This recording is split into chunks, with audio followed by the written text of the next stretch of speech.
make this one brief. Good news and bad news. We'll start with the good, which is what you're looking at. Got the motor put in.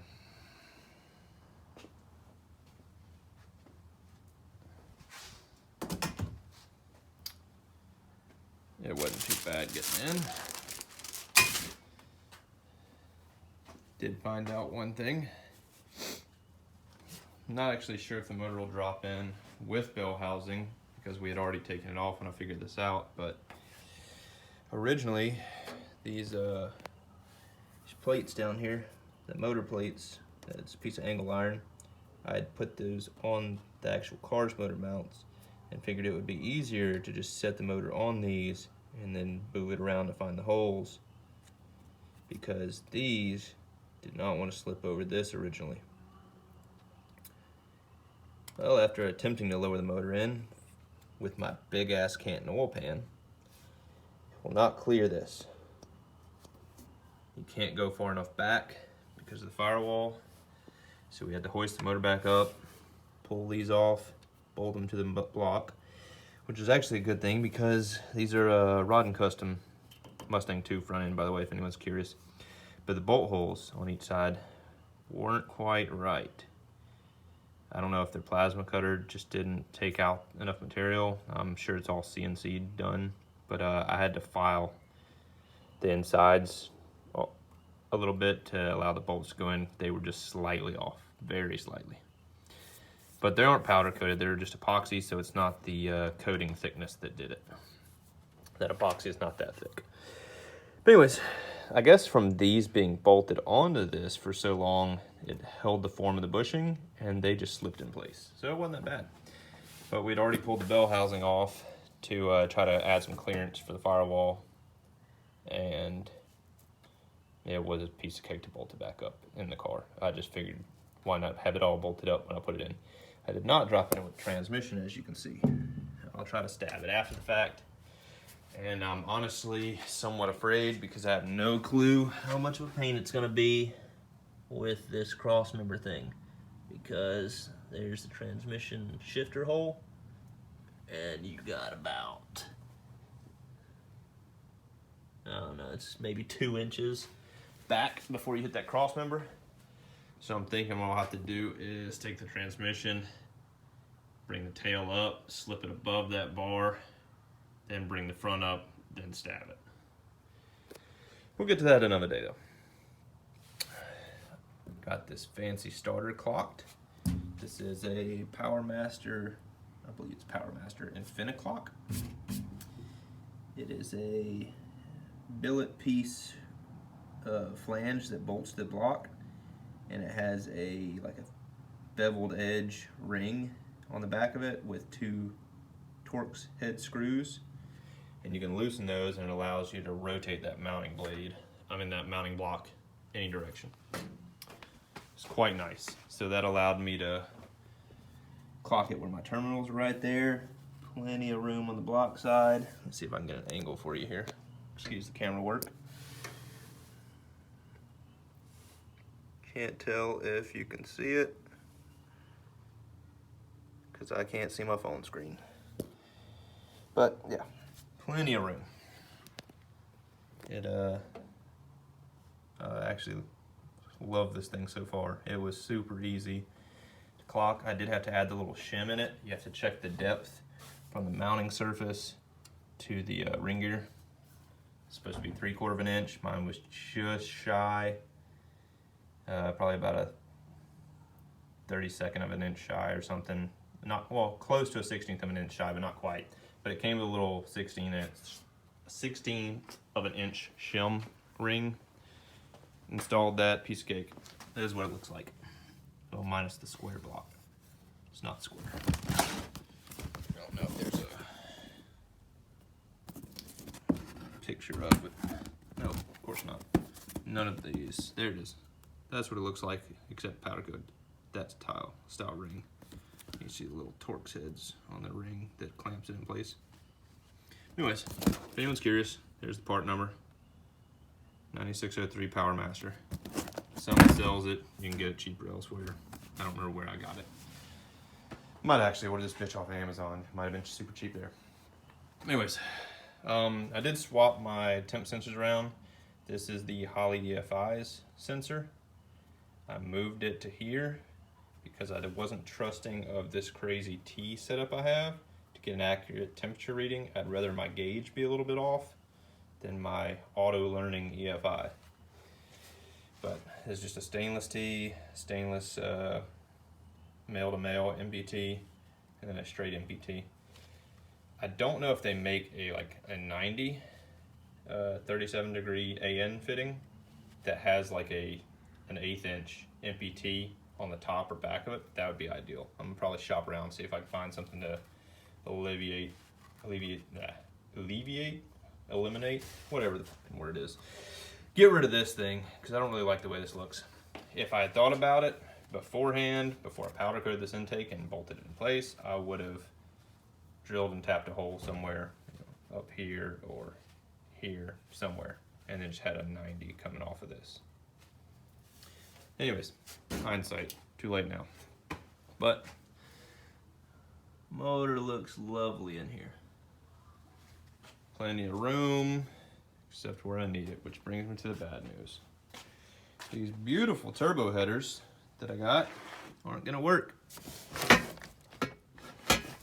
Sad, because this was gonna save me a shit ton of time and fab work.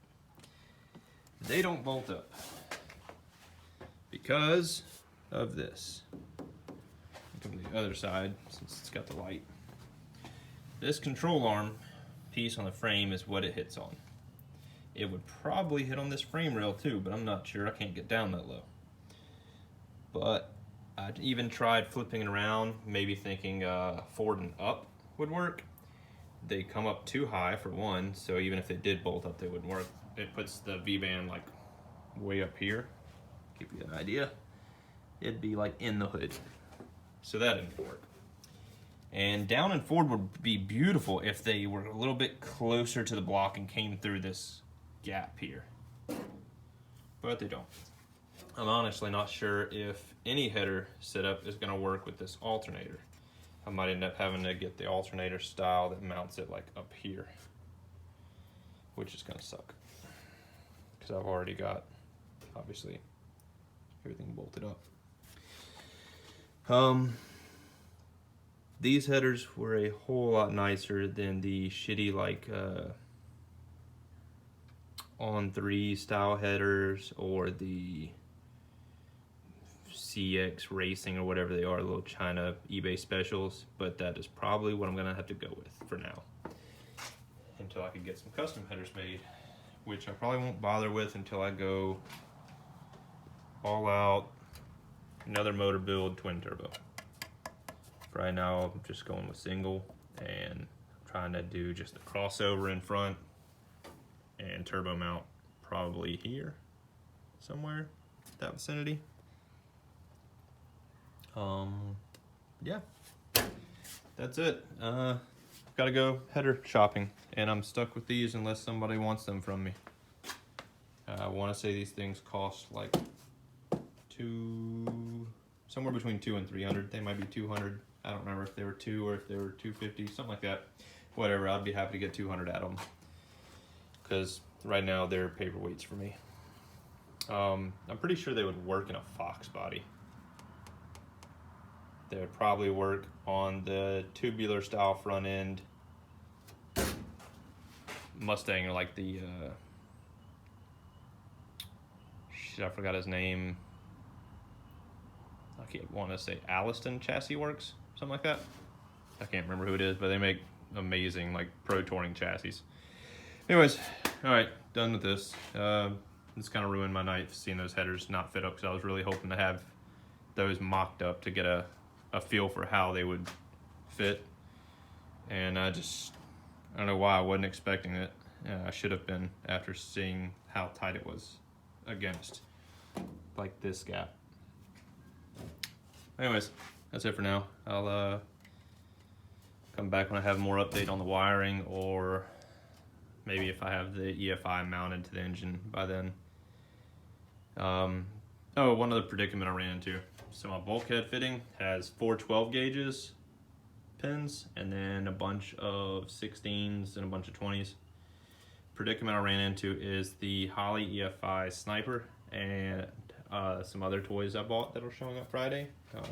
Go ahead and spoil that for you. I went ahead and got the Hyperspark ignition stuff, minus my Dizzy. My distributor is an MSD billet, which I think is practically the same thing as the Hyperspark Holley. I think mine's magnetic because it's the older one, and the new ones are Hall effect or something, which I may have an issue with. I don't know. I've heard some people have problems with the magnetic pickup distributors with the EFI, especially with it being mounted so close since the ECU is right in the front here.